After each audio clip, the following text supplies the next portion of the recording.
Here we go, episode 89, the day or 2 days, or whenever you listen to this after the Super Bowl 57. I'm Michael Merlo. I'm joined as always by John Michael Nasiri. JM, it was a great Super Bowl. How you feeling after it? Um, I'm. It was a great Super Bowl. I mean, we'll get into it until the last minute or so of the game. In my opinion, wasn't so great, but I got a lot to say today. I got a lot on my mind. A lot I gotta spill on you and spill to our listeners. So I'm ready to go here.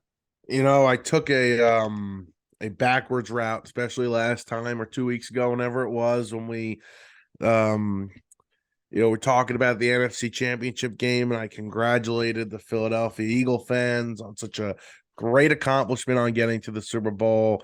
And I just want to congratulate them on a great season. It was a really amazing year. Sure, it might have been their best chance to win with the best possible team they'll have for the next probably decade, maybe ever. And they failed to do the job, but it was a great season, and they should be You're proud so you're of so. Are you what proud of yourself? they Are you proud of did. yourself with You your know little what, JM? condescending remarks? I've been in an unbelievable mood since. I mean, I was in a great mood yesterday, and now today as well. Celebrating their loss. It's unbelievable. Because I'll tell you right now, if I'm an Eagles fan listening to this right now, I'm laughing because I know the Giants fan isn't talking. The guy who might have to shell out $30 million to Daniel Jones this offseason. So Yeah, listen. You got to do what I'd, you got to do. I'd relax with the arrogance. Yeah, no, I'm gonna celebrate this. I'm definitely gonna celebrate this for a little Yeah. while. Sure, they might run the NFC East for the next few years, and they might be the best team in the conference. I don't really care. I'm celebrating. I'm gonna be that toxic fan. Although I'm not writing anything. I should say that. Like I'm not tweeting at or commenting on, you know, Eagle fans' posts. I'm just sitting there reading, laughing, smiling. That's all I'm doing. Yeah. Not that toxic. But let's get to the game here because it was a really good game, obviously.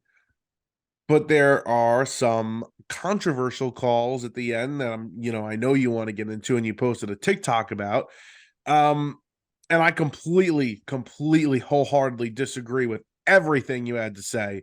But let's just seriously give a shout out. I mean, Jalen Hurts played unbelievable. If there were any questions, any doubters left, I think Patrick Mahomes said this.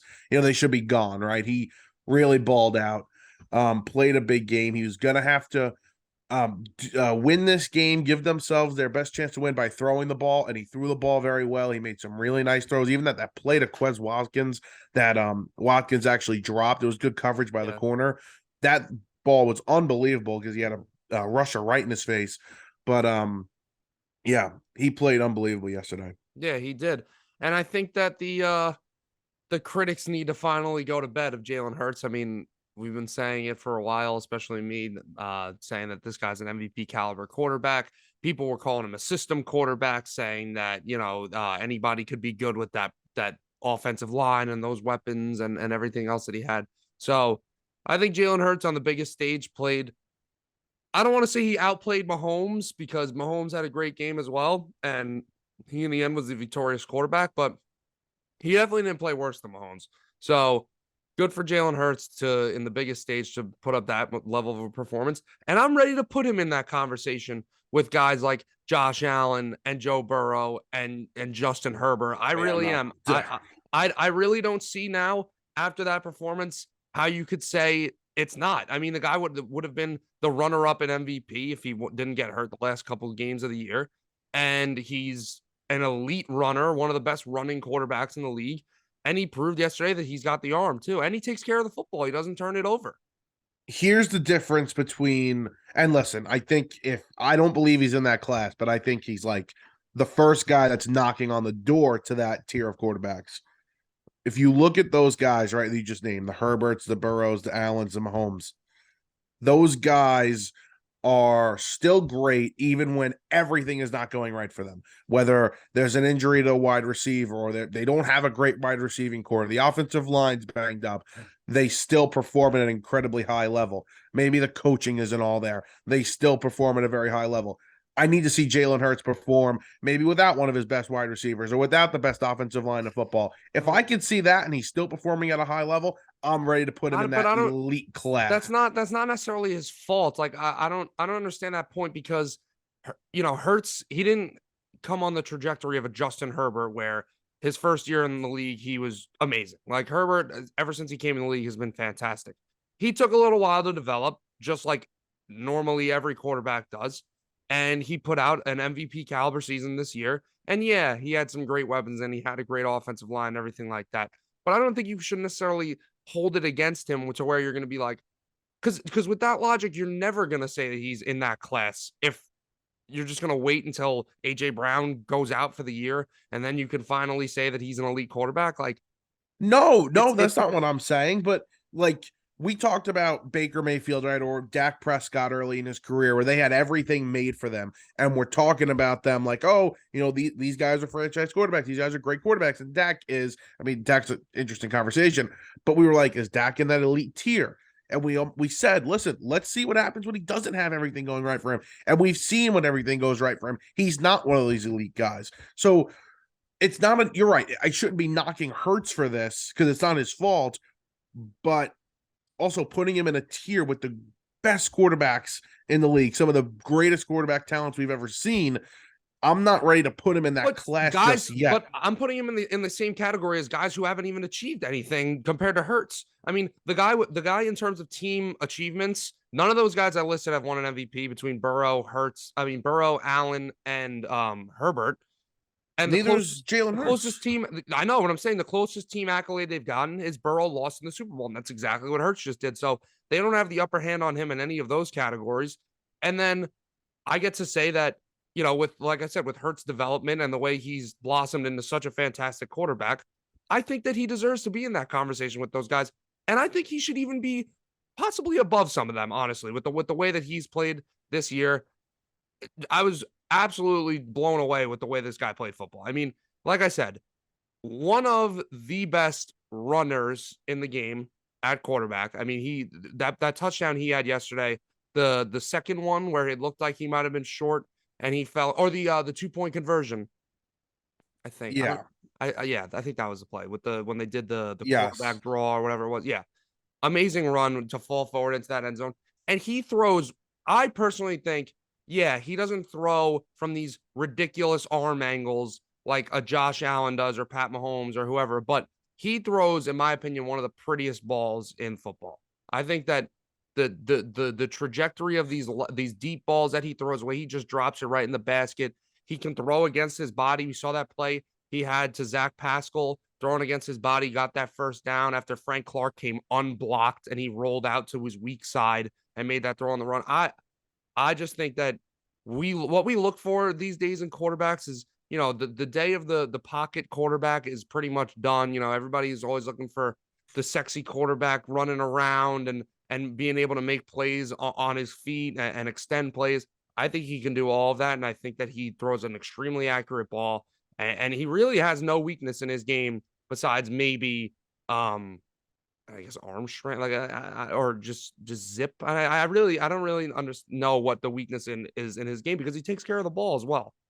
Yeah, he doesn't turn the ball over much. You're waiting for him to throw that interception. He's throwing these balls in the tight windows and he's getting it to his receivers. The amount of times where you think that the Chiefs defense is going to get off the field, it's a 3rd and 13, it's a 4th and 5, it's a 3rd and 6.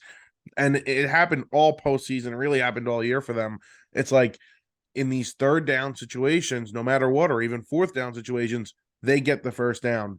And something that was, I think, really demoralizing for this Eagle team was if there was going to be a way that they were going to draw a perfect scheme up, the way the game could go perfectly for them to win this game, it was going to be control the clock. It was going to be keep the ball away from Mahomes, long drives, Get an and early putting lead. and getting Yeah. a lead and putting touchdowns on the board, not field goals.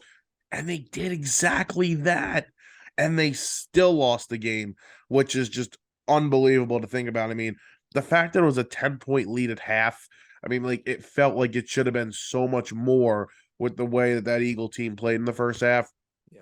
And, the second half, they couldn't stop anybody. So that's football. You can't put the loss on Hurts, although the fumble's bad, but you can't really put the loss on him. He did everything he could. Um, And Mahomes, I mean, another classic performance, another comeback, another double-digit comeback in the postseason. His fourth now in his career. Truly remarkable. I'm ready to say this. I've probably said it already. He's the best player I've ever seen with my own two eyes.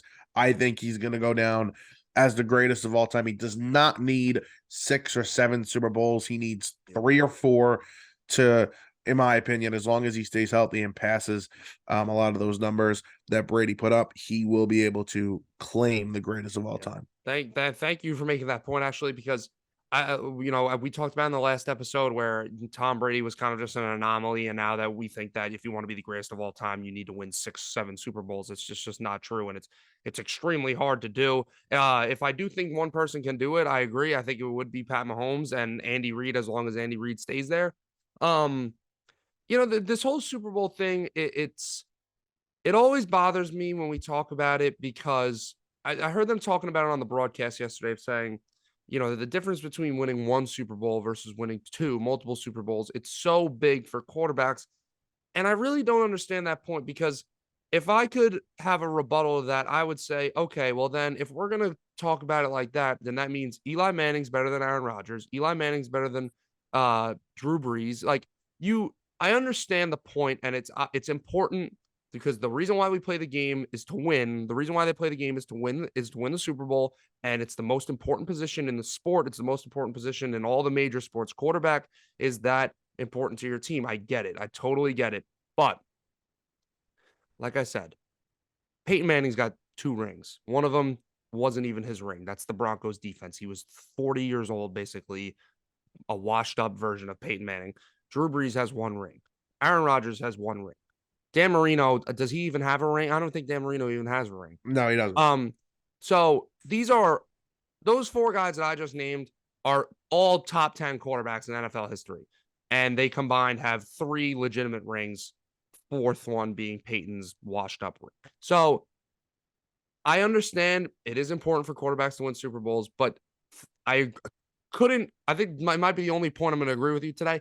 I couldn't agree more with that point that you just made of Pat Mahomes doesn't need 6. He doesn't need 7. What Tom Brady did, Tom Brady is also a top 10 quarterback in NFL history, accolades aside, one of the best quarterbacks that you will ever see.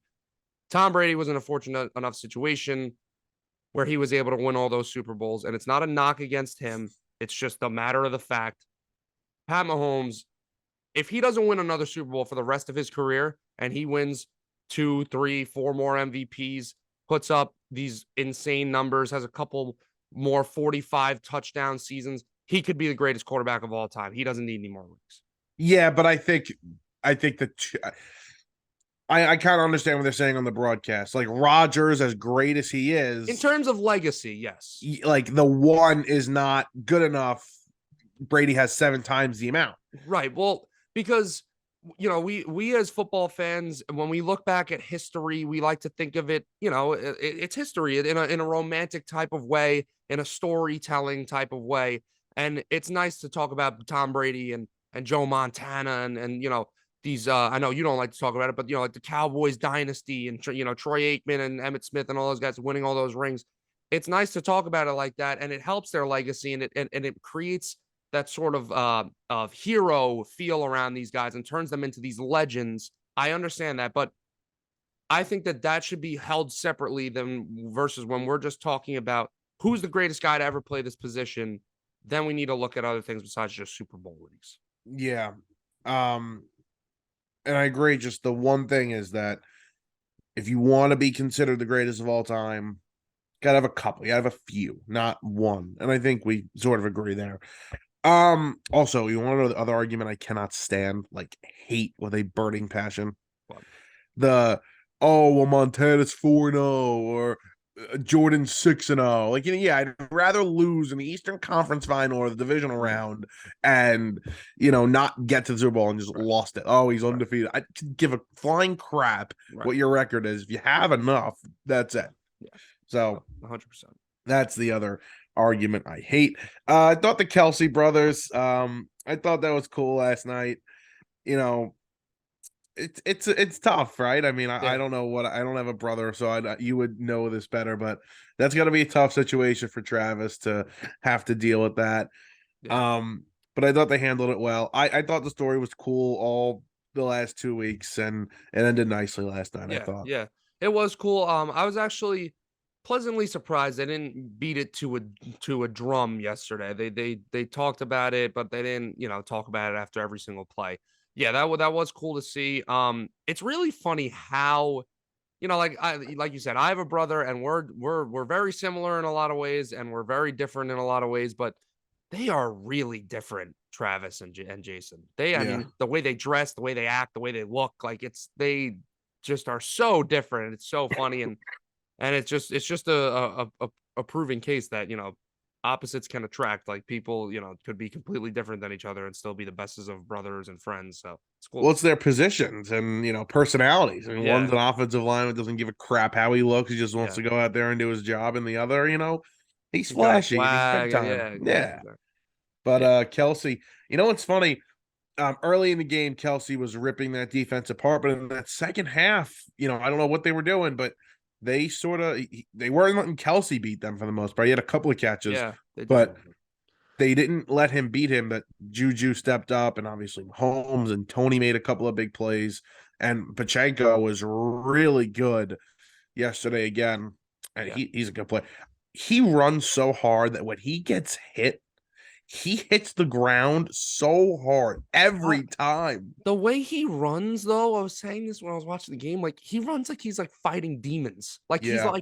he's like moving his head like around, like he's like making like unnecessary movements. I'm like, what is wrong with this guy? Like, is he on drugs right now? And there's a couple of times you said that. It's actually a really great point. He's moving his head so much. He goes to the wrong side. I'm like, why didn't he kick that outside? Yeah, Why did he go inside? yeah, So that's probably it. He's moving yeah. his He's head got way no too much. vision because he's moving his head around so much.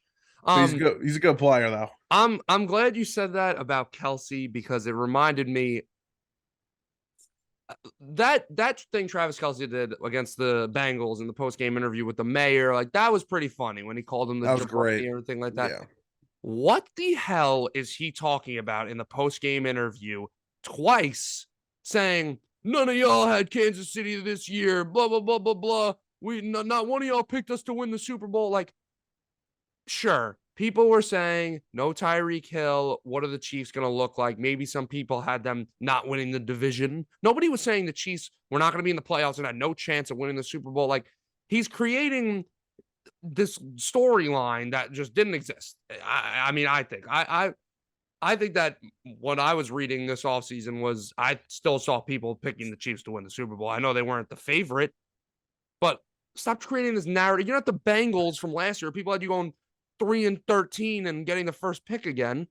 Yeah, no, yeah, I get what you're saying. Not they weren't the sexy pick to win. They weren't the favorite to win. They were for the first time since Mahomes has emerged as a superstar, kind of not the favorite.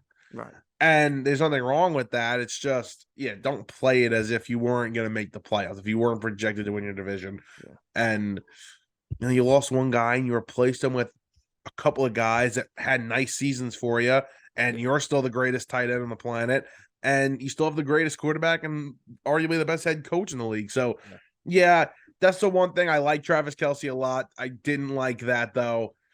Sure, you could say, oh, some people counted us out, but don't go on and drag it out as Right. if you were some underdog. You're right. I can't argue with that. Um, Definitely cannot. how did you feel about Kadarius Toney running around yesterday? If he made that punt return for a touchdown, he's got a Super Bowl MVP case. You know what? I looked at the stats this morning. He had one catch for 5 yards in the tutty. You really think he would have had it if he ran that back? No, but he would have made a case for it. Yeah, he That would have was had a a case. fantastic punt return. It really was. That was crazy.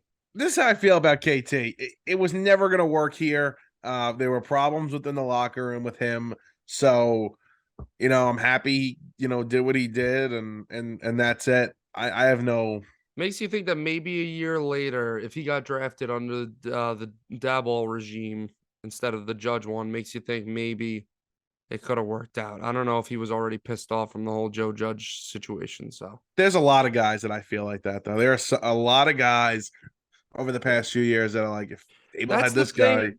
I think that's the thing that's underrated about changing coaches constantly and everything like that is, people will say, "Oh, okay, they got a poor roster, but there's some potential pieces there and everything like that." But then the new coach comes along and they run a different scheme or they evaluate the players differently and they say, "No, I don't want this guy anymore." Like Denzel Mims.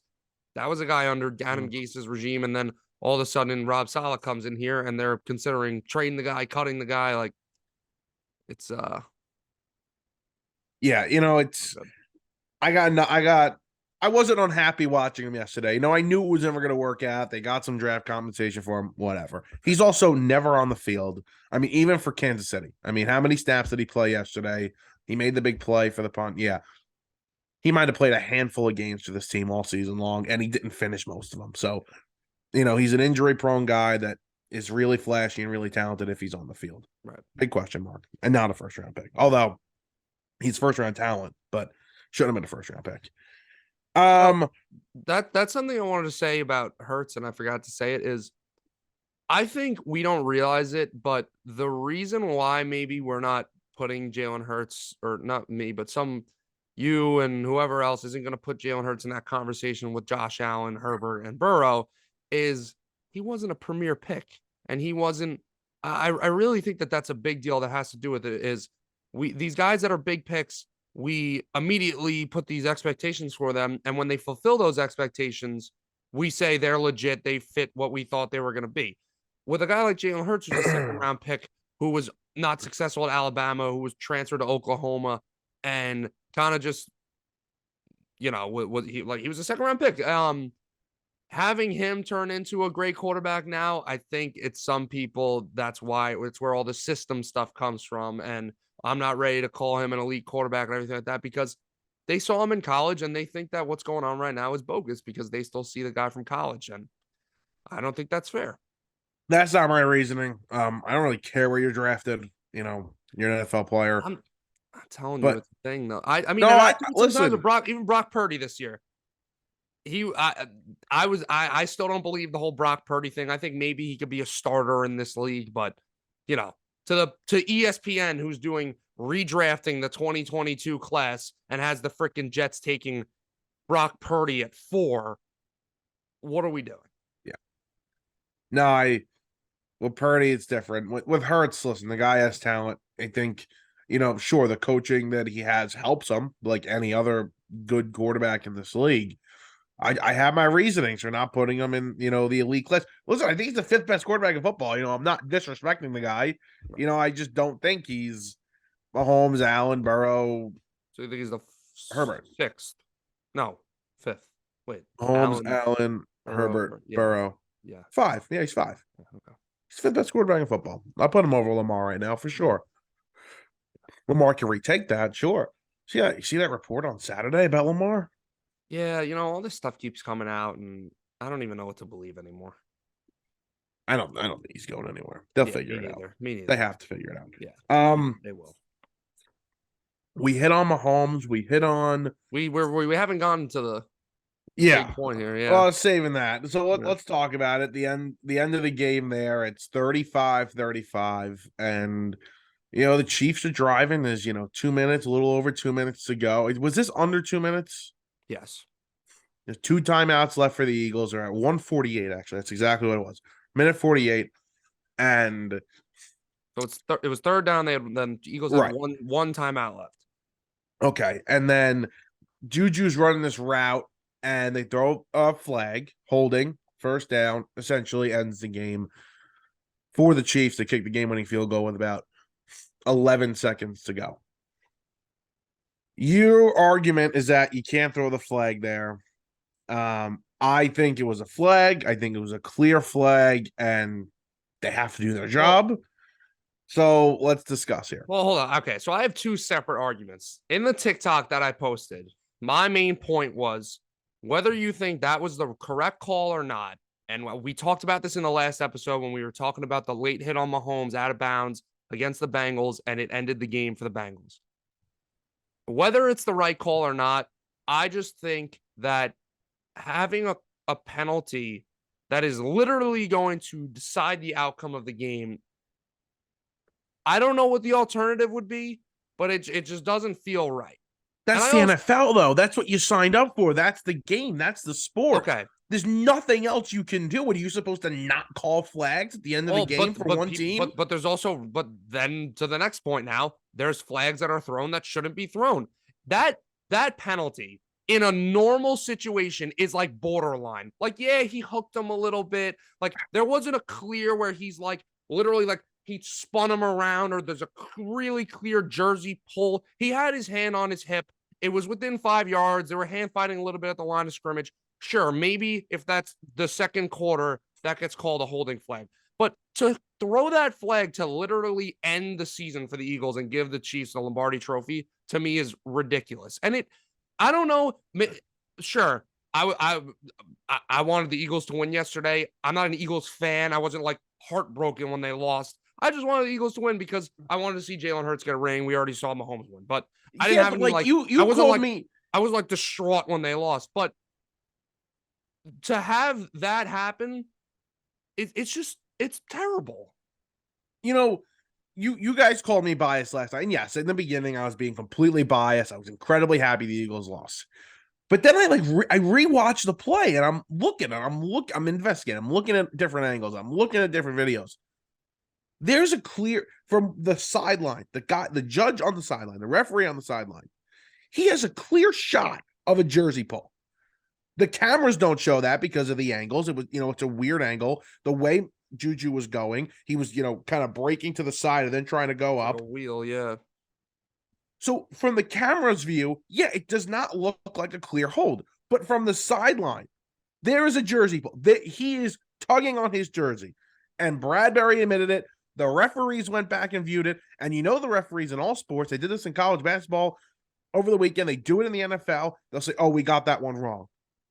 Yeah, you really think they're gonna say, "Oh, we got that one wrong"? I think if they really got it wrong, they would say they got it wrong. Say that. Yes, if they got it wrong. Unless it was like extremely blatant that they got it wrong, there is no way that they would admit that. They didn't get that wrong though. That was a holding. That was a penalty. That it's in the rule book. We're not just going to throw the rule book out because we want the Eagles to win. You can't. Yeah, sure. You can't let guys start tackling each other on routes in the last minutes of the game. I get you're not going to throw out the rule book, but like, let's like.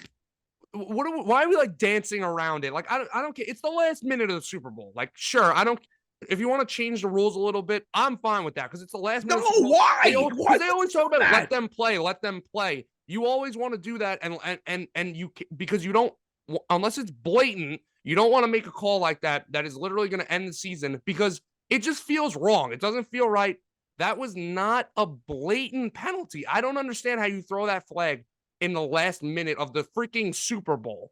JM, there is a chance that is a touchdown if he is not touched and grabbed by James Bradbury. Mahomes, it was like a throwaway. Mahomes chucked the ball up because there was nowhere to go. So you really think wide open? You really think if he didn't do that, he would have been wide open? He would have been wide open, JM. No way. JM, he stopped him from running. He pulled on his jersey. He couldn't break away from him. If he breaks away from him cleanly, there's nobody near the end zone. It doesn't have to be where he threw it. Mahomes would have hit him in stride in the end zone. It's a touchdown. They have one timeout. Cool. They're most likely going to lose the touchdown. game. Would have been better for the Eagles anyways, but yeah, but still the chances of them winning the game still are not high.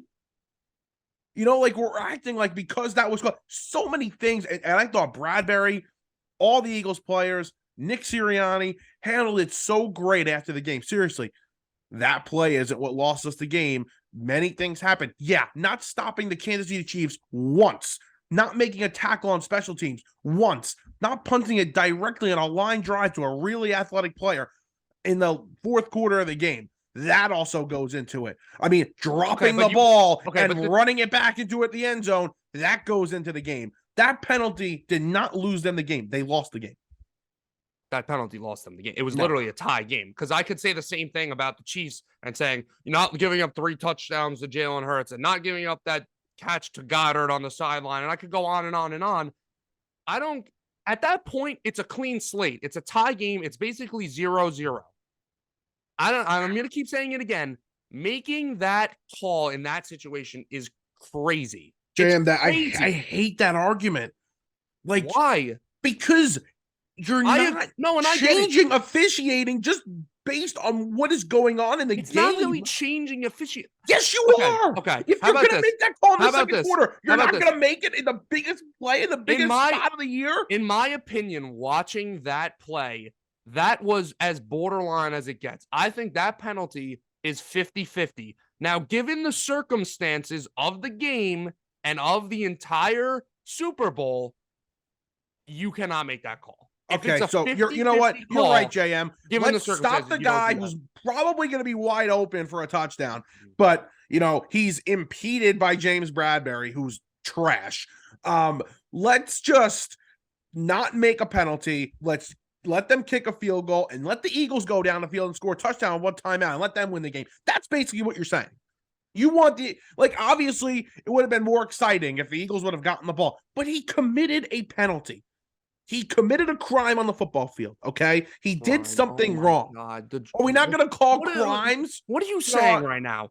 Are we not going to call crimes on New Year's Eve because it's people are drinking? It's an exciting time. It's a big event. No more crimes. Everything is legal at this point. Well, guess what, Merlo? James Bradbury didn't commit murder. What he committed was like a misdemeanor. Like, I don't know. We're talking these stupid freaking analogies. We're still going to arrest him. We're still going to arrest him. We're still going to throw the flag. Because guess what? He committed a penalty. And we're not just going to not call penalties in the biggest spot of the NFL season. Why? It doesn't make any sense. If we're not going to call this play in the second quarter, we're not going to call it in the fourth. Why? Call it in the second. And listen, the pace of play thing, I get it, but that needs to be at least like somebody's got to call down, or you got 5 million referees there. That's another thing. They have 1 million referees. I don't know if you saw the coin toss. You got the regular refs, and you got all these guys in jackets and NFL hats in the background. You got all these guys around, and one side judge sees it. You're telling me not one other guy was going to disagree with that call if they saw a different camera angle, if they saw it from a different angle with their eyes. Love that you said that, JM, because if you really slow it down and you really look at every camera angle, you see he holds them. So your argument is not in real time. You're saying in real time. And to say that he would be wide open is crazy. He was not going to be wide open. He would have scored a touchdown. There was the nobody near him after that. They're at the line of scrimmage. The NFL rule, I know you're not allowed to hold, but the NFL rule, you can't blatantly hold. You can hold a little bit. Within 5 yards, you are allowed to make contact with the wide receiver. That to me was contact and a little bit of, yeah, sure. Like I said, he grabbed. We've seen holding before. We know what holding looks like. When they grab that hip, a lot of the times the receiver gets spun around or really knocked off his route. I didn't see that happen to Juju Smith-Schuster. I'm watching the video again. Like, he's going to beat him down the field. Like, he's going to have nobody near him. He grabs him. It's just wrong. Like, it's not like the feeling that I had yesterday. He's got him beat down the field. So at least he's going to have a chance to make a play in the end zone with at least a step on him if he doesn't hold him. At least one step on him with nobody else near him in the end zone. What I saw yesterday after that game, it just felt really like disheartening to see that to watch an entire NFL season, to talk about the NFL season all the year long, and to have it come down to a penalty throw. It just doesn't feel right. Well, we'll stop calling penalties, I guess, then. That's what we're going to do. I mean, it was a blatant call against the Bengals. He hit him late out of bounds. It won them the game. Can't do can't hold him. So go to the video. Which part are you talking about? That's the holding. Are you talking about after he breaks out? So the jersey. Jersey being pulled. Oh, yeah. Also, there's another spot where you could have called a hold too. He grabs him around his waist. Sure. And that's another thing in today's game. They don't like being a corner, I think, is like the hardest job in football because they have so many rules against them. And I get it. It's tough for these corners. You're playing some fantastic, the most athletic guys in the world. Basically, you're trying to guard them in open space. It's very difficult, but that is the definitive view is a slight jersey pull. It's not a slight seriously. Jersey pull. He literally, you can watch him get a little bit yanked, like he stops going. Do you know how many times that probably happened in the course of the game?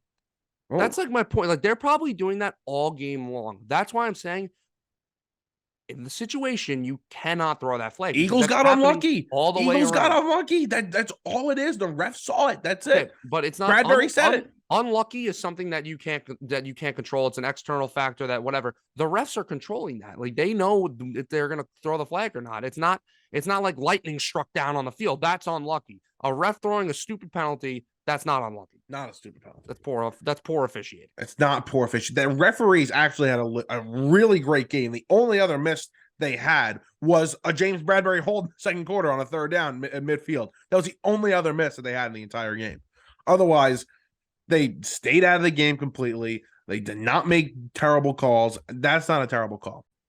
But anyway, as we digress here, it was a good game. And I think we got an entertaining Super Bowl. I don't know what you thought of the halftime show. Just a nice announcement I that loved the halftime show actually. Rihanna's pregnant. That's cool. So, Yeah, I was expecting a guest though, and then we didn't get a guest, so I was a little. oh, like I was thinking Jay Z Jay maybe. Z, Yeah, yeah, Jay Z was gonna be good. When she did all of the lights, I was like, oh my god, is Kanye coming out? But then I remembered I was like, oh, Kanye like probably is never gonna be seen in public again. right. So No, no, nobody will have never Kanye. mind. Yeah, Yeah. Yeah, no, I thought it was a good halftime show. Um, it was a very good Super Bowl though. It was a very entertaining game. I love games like that. I love high scoring games. It was really fun to watch. You don't get those a lot. We didn't get those a lot in the NFL this year. In yeah, general, just offense was kind of down in the NFL this year. Um, and I think that game is gonna kind of put a cover on the rest of the playoffs of how just not exciting a lot of those games were. There really just weren't a lot of close games in the playoffs this year, but that was a very close and exciting game. yeah. I think you said it actually after the championship round. Like, playoffs been bad. This is a good matchup. Like, we Yeah. should. Like, law of averages, Oh, we should get a good Super Bowl. I left out a big thing that I wanted to say. Yeah, I know they lost, and that's all right. Um, the Philadelphia Eagles. I ever feel like every time I'm talking about them, it makes me sound like the Eagles fan. I promise I'm not. But yeah. I've been talking about them the whole year and saying that they're a legit team, and people were comparing them to the Pittsburgh Steelers from years ago that were 11-0 and fizzled out at the end of the year, and saying that they're not a legit team. They have a cushy schedule. They had the biggest cakewalk to the Super Bowl ever. I think that after that game yesterday, people could. If you still say the Philadelphia Eagles were frauds, I just don't see how you could say that at all. They're a fantastic team. No, they're great all around. Um, it's funny because they are, and I mentioned this half jokingly, half not jokingly, that this is going to be the best team they've probably had in the next 5 years. Like, this was the year to do it. 'Cause they have to pay the quarterback. There are a lot of guys on defense that are either going to get paid or just going to be leaving. Yeah. Guys are going to retire, right? The old Kelsey might defense. retire. Right. They're great at drafting. They have a top pick this year. They'll replenish some of these guys, but it's not going to be the same. They'll retool. They'll be back. And I mean, listen, they're going to be again the best team, if not the second best team in the NFC next year. Yeah. So they'll be back, and it's a great team. It's a good listen. The head coach got completely outcoached yesterday. Sirianni got outcoached yesterday. Jonathan Gannon got outcoached yesterday. I mean, to not be able to the motions that they were doing, the Oh yeah, Chiefs, that was how are you terrible. not picking up on Okay, this? how You're that one of the happened best. twice too is incredible. Yeah, Yeah, no, that's bad. same situation. I don't know if you saw what Dan Orlovsky did. He did like a little breakdown. So the Chiefs did it the first time they were in the red zone, Yeah. and they ran a run play off of it. Mm-hmm. But they saw what they did, and then they threw it to Tony. He faked going out, went back, faked going in, went back out. They did it again. They said they threw a pass off of the first one, and then the play to Sky Moore. Mm-hmm. Just couldn't pick it up. So Yeah. 4 times it happens. Is what it is. Hopefully, Gannon, I think, might be the favorite right now to take the Cardinal job, which is Yeah, and the other the OC's gonna take the Colts job. yes, which is very good. But apparently they have their quarterbacks coach. I think his name is Brad Johnson. He's a very highly touted offensive coordinator target right now, so he's just going to step right in. But they'll be fine. They're losing 2 coordinators, but they will be just fine over there in Philadelphia. The Chiefs. Bieniemy looks like he's going. Yeah, I don't blame him. He's got a better way to become a head coach if he's gone. So Yeah. So that'll be just. Do we know for a fact Reed calls the plays? well, I don't know because you saw him saying in the post game interview, Eric Bieniemy, unbelievable job there at the in the second half. So I don't know if that's him trying to make Bieniemy look good for possible coaching jobs, but I think it's both of them. I think it's probably both of them. It's probably both of them. Yeah, 100%. Andy Reid too. I think we could put him in the conversation of one of the all time. I think he already was, but now one of the premier all time head coaches. You know what's crazy? And that was a storyline too. Obviously, coach Philadelphia. Um, he was not beloved in Philadelphia because they got to the playoffs, they got to the NFC Championship game, they got to a Super Bowl, they just lost in the big game every time, Right. and he was eventually let go because of that. And he comes over here and he's a legend. I mean, he's just just they love him. Mm-hmm. And it's just a complete 180 of how, he should have been in Philadelphia, what he should have been, and how he actually is here in Kansas City. So It's cool. I like Big Red. Yeah, Good guy. Yeah. How can you not? A lot of impersonations of him. I mean, not impersonations, but a lot of like people that look like him. Yeah, I know. I saw that guy. You can really do a him and Dable, I feel like are very good. You can really have like a twin with them. You can really what's the word I'm looking for? Doppelganger? Yeah. Like you could like fake people. Yeah. I don't know. I think people who do that are weird. Yeah. No, we saw the Trump guy the other day. People who dress like other people are just weird. That's another thing. We didn't say it on the podcast, but we went to the Michael K show the other day. That was pretty cool. Pretty cool. Yeah. Saw the guys, saw the show. Mm-hmm. Met Rick DiPietro. Possible guest coming soon. Yeah. Rick DiPietro still stealing money from the Islanders there. Yeah. Anyway, I got a little cough here. I'm going to talk to the doctor a little bit. We're getting ready for baseball season now. I know that's what's on everybody else's mind. So I mean, that's what's on my mind. I mean, your mind's on Daytona 500 this Sunday. Let's ride. We got baseball coming though, which really excited about. That's gonna do it for this episode though. Go check out all our social medias, our YouTube. I think we'll be posting our top shortstops pretty soon, and just keep looking out for that stuff. Anything you got to say? No. Happy Valentine's Day. You got any big plans? Stupid holiday. No. It's a dumbass holiday. I'll be working though because it's a really busy night at the pizzeria and I'll be making some money, so it'll be good.